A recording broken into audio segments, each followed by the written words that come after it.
প্রিয় দর্শক, আমি শুরুতেই আমার একজন দর্শকের একটা ক্ষুব্ধ মন্তব্য আপনাদেরকে পড়ে শোনাব। এই মন্তব্যটা উনি করেছেন, আমি গতকালকে একটা কন্টেন্ট করেছিলাম যে ভারতীয় মিডিয়ায় আমাদের দেশে সংখ্যালঘু অত্যাচার হচ্ছে, এসব নিয়ে তাদের হচ্ছে বলে তারা যে অপপ্রচার চালাচ্ছে, মিথ্যা সংবাদ দিচ্ছে, এগুলো নিয়ে। সেই প্রেক্ষিতে একজন দর্শক উনি এই মন্তব্যটা করেছেন। মন্তব্যটাকে আপনারা শুনুন। রাফি পাচ্ছে না, দ্রব্যমূল্য অনেক বেশি, আর আপনি কি নিয়ে আছেন? দাম যে এত বেশি, বাড়তি টাকা কি এ অবৈধ সরকারের উপদেষ্টারা দিবে? আমরা তো ভাই নির্দিষ্ট আয়ের লোক, এত দাম বাড়লে সংসার নিয়ে বাঁচব কি করে বলেন? আর আপনি আছেন অপপ্রচার নিয়ে। দেখুন, রাফায়েল দাস যে কথাটা লিখেছেন, এটাকে ভিন্নভাবে আপনারা কেউ নিয়েন না। কে লিখেছেন, উনি কোন গোত্রের, কেমন মানুষ, এভাবে নেওয়ার কোনো দরকার নেই। হ্যাঁ, উনি এই সরকারকে অবৈধ সরকার বলেছেন, এটা ক্ষোভের থেকে বলতেই পারেন, অথবা উনি ওনার বিশ্বাস থেকেও বলতে পারেন। সেটা বললেও তারপরেও আমি কিন্তু ওনার এই কথাটাকে খুবই গুরুত্ব দিচ্ছি, এবং গুরুত্ব দিচ্ছি বলে আমি আজকে আসলে একটু কারণ বাজারেও গিয়েছিলাম নিজে, যে দেখার জন্য। আর বাসারও একটা কাজ ছিল। আমি আসলে বেসিক্যালি এই সয়াবিন তেল কিনতে গিয়েছিলাম, জিনিসটা আমি সরাসরি বললাম। এবং আমার কি অভিজ্ঞতাটা হয়েছে সেটা আমি আপনাদের সঙ্গে শেয়ার করতে চাই। আমি দেখেছি ওখানে সয়াবিন তেল আসলেই কারণ বাজারে, যেখানে নাকি ঢাকা শহরের সবচেয়ে বড় পাইকারি বাজার হিসেবে বলা হয়, এর কিচেন মার্কেট কিন্তু খুবই বিখ্যাত। এখানে সব কিছু পাওয়া যায়, অনেক পাইকারি দরেই পাওয়া যায়। আমরা নিয়মিত ওখান থেকে কিনি। আমি সয়াবিন তেল পাচ্ছিলাম না।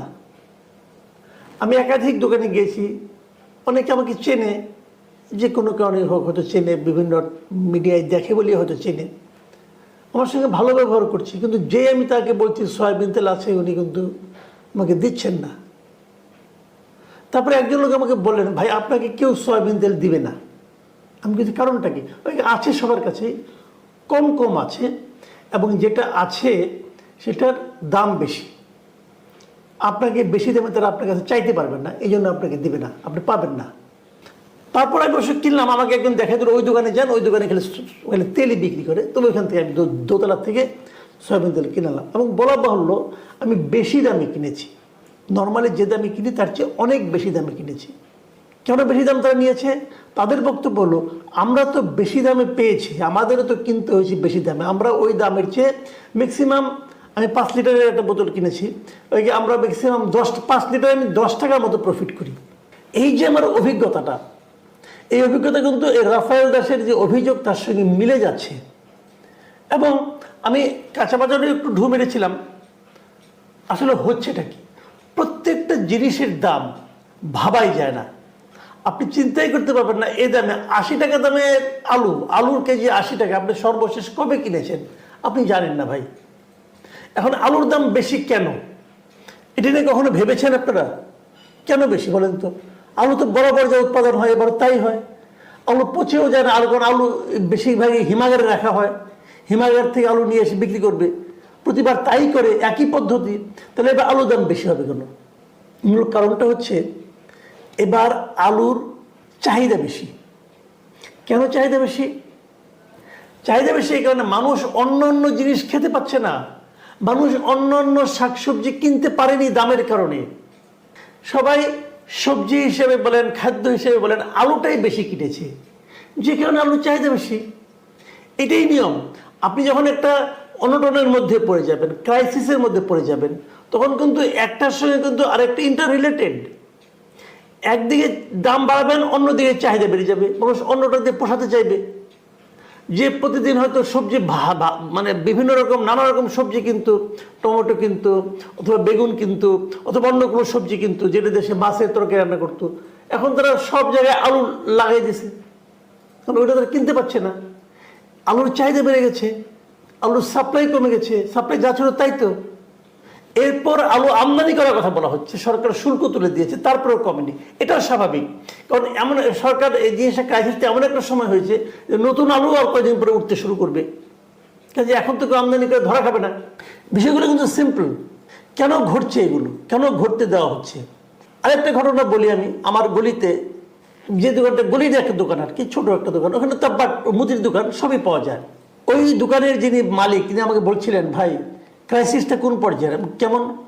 যে আমার যে বাকির খাতা, এই বাকির খাতায় আপনি যদি তাকান তাহলে দেখবেন যে আমার এই বাকির খাতায় অনেকে আছে যারা নাকি গার্মেন্টসে চাকরি করে, ছোট ছোট চাকরি করে, তারা এইখান থেকে সারা মাস বাকি নেয়, নিয়ে বেতনটা পেয়ে বাকিটা শোধ করে দেয়।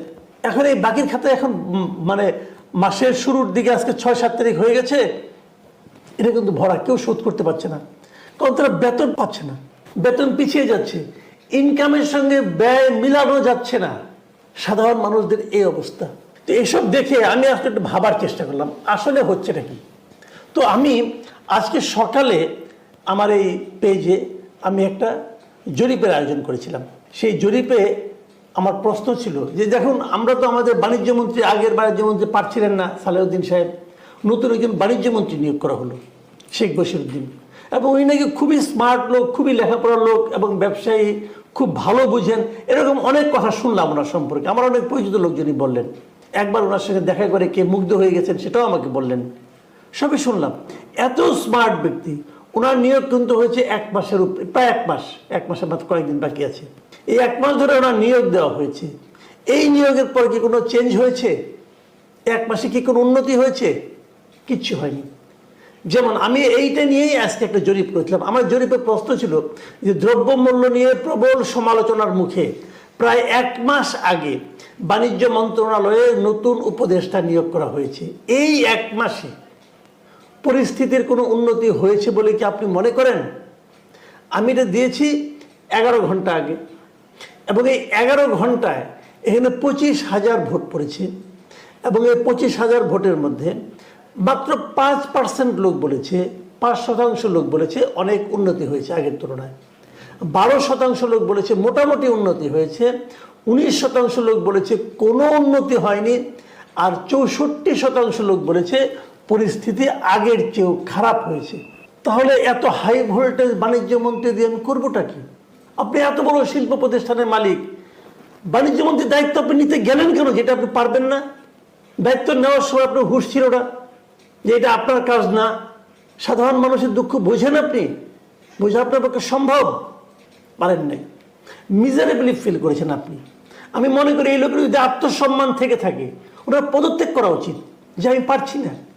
1 মাসের মাথায় ওনার পদত্যাগ করা উচিত, যে 1 মাসের মধ্যে আমি বুঝতে পেরেছি, এতটুকু হুঁশ অন্তত পক্ষে আছে, এতটুকু জ্ঞান অন্তত পক্ষে আছে যে 1 মাসের মধ্যে বুঝতে পেরেছেন। আর যদি নিজের ধান্দার কারণে মন্ত্রী হয়ে থাকেন তাহলে অন্য কথা, তাহলে ওকে চোখে মুখে অপমান করলেও সে যাবে না। এটা হলো আমাদের দেশের নিয়ম। এবং এই যে জরিপটা আমি করেছি, এই জরিপে আমি কিছু মানুষের, অনেক মানুষ এখানে কিন্তু রিয়াকশনও দিয়েছি। আপনি দেখেন এই 11 ঘন্টায় এখানে 750 জন লোক তাদের কমেন্ট করেছে। আমি কয়েকটা কমেন্ট আপনাদের পড়ে শোনাই। যেমন আরাফাত খান লিখেছেন, আন্দোলন করেছি শেখ হাসিনা পতনের, কিন্তু দ্রব্যমূল্য ও আইন শৃঙ্খলা পরিস্থিতির এই অবস্থা দাঁড়াবে জানলে ঘর থেকে বের হয়ে আন্দোলনে সামিল হতাম না। ভাবুন একবার। কৌশিক চৌধুরী লিখেছেন, আর কয়দিন পর মানুষ থেকে আধা পেটে খেয়ে থাকতে হবে। মানে আধা পেটে খাওয়ার অবস্থা কিন্তু অলরেডি হয়ে গেছে। নবীন লিখেছেন, সরকার ব্যস্ত নাম বদলানো নিয়ে, সাধারণ মানুষের জীবন মান নিয়ে কাজ করছে না। সরকার নিজেকে পীর সাহেব মনে করে, জনগণকে সরকার বোকা মনে করে, ভারত বিরোধী বক্তব্য দিলে সব ভুলে যাবে। এটাই সরকার মনে করে যে ভারত বিরোধী বক্তব্য দিলে মানুষ সব ভুলে যাবে। ক্ষুধা তো এই স্লোগানে কমবে না। আপনি মানুষের মধ্যে উন্মাদনা তৈরি করতে পারবেন, কিন্তু ক্ষুধা কমাতে পারবেন না। শারমিন তিশা লিখেছেন, উপদেষ্টারা আছেন সংস্কার বলে কিভাবে তাদের ক্ষমতা দীর্ঘস্থায়ী করা যায়, সাধারণ মানুষের চাওয়া পাওয়ার ধারে কাছে তারা নেই। তারা তাদের চাটুকার প্লাস সমন্বয়কদের চোখে জনগণকে দেখতেছে, সমন্বয়কদের কথাই জনগণের কথা বলে চালাচ্ছে। এটা সবসময় হয়, যারা দীর্ঘ সময় ক্ষমতায় থাকে না, তারা এরকম চাটুকার এবং কিছু বিশেষ গোষ্ঠীর দ্বারা পরিচালিত হয়। তাদের চোখ দিয়ে তারা জনগণের কষ্ট দুঃখ দেখার চেষ্টা করে, আসলে দেখতেই পায় না।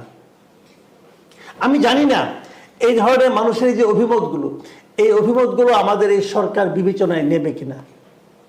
যদি না নেয় তাহলে কি হবে? মানুষের ক্ষোভ আরো বাড়বে এবং আপনাদের উপর অর্পিত দায়িত্ব শেষ পর্যন্ত আপনারা সুচারুভাবে পালন করার সময় পাবেন কিনা সেটা নিয়েও আমার একটু সন্দেহ হচ্ছে। প্রিয় দর্শক, আমার এই কথায় আমি জানি আপনাদের এই বাজারের সংকট, দ্রব্যমূল্যের সংকট কাটবে না, কিন্তু আমরা আলোচনাটা করলাম, সংশ্লিষ্ট লোকদেরকে জানালাম। আমরা আশা করব ওনারা কিছু করতে পারবেন, কিছু করার চেষ্টা করবেন। যদি চেষ্টাটা করতো না, তাও হয়তো আমাদের মনটা একটু ভরতো। প্রিয় দর্শক, এখন এই পর্যন্তই। আল্লাহ হাফিজ।